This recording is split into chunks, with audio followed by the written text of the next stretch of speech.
Cơn gió vô tình đã cuốn trôi hạnh phúc, em cũng vô tình ra đi bỏ mặt anh.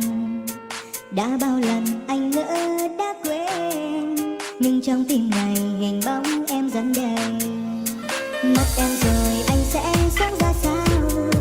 Bao nhiêu lời yêu anh chưa kịp nói ra, nước mắt nhạt nhòa ướt đẫm khoe lệ cay.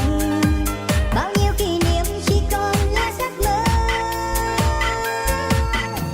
Thầm hỏi trời cao tình là chi mà sao cứ cô đau vậy, gieo nỗi đắng cay cho nhau để làm gì? Trên thế gian này ai cũng may mắn được hạnh phúc, mà sao ta cứ phải xa lìa nhau? Đoạn đường phía trước còn trông gai và em cứ bước tiếp đi, nếu đã hết yêu còn yêu kéo cùng vậy thôi. Chúc em hạnh phúc trên con đường đầy mưa bay, dù rất đau đớn anh sẽ luôn mỉm cười.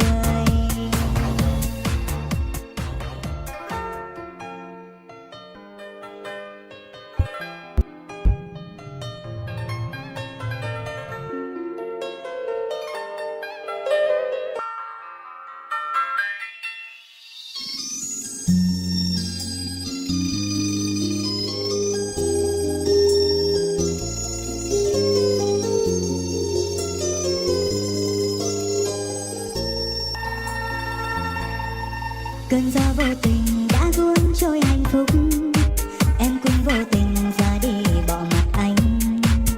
Đã bao lần anh lỡ đã quên, nhưng trong tim này hình bóng em dẫn đầy. Mất em rồi anh sẽ sống ra sao?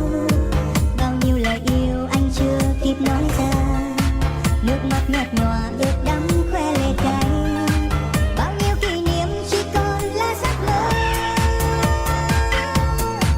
Thầm hỏi trời cao tình là chi mà sao cứ khổ đau vậy, gieo nỗi đắng cay cho nhau để làm gì? Trên thế gian này ai cũng may mắn được hạnh phúc, mà sao ta cứ phải xa lìa nhau?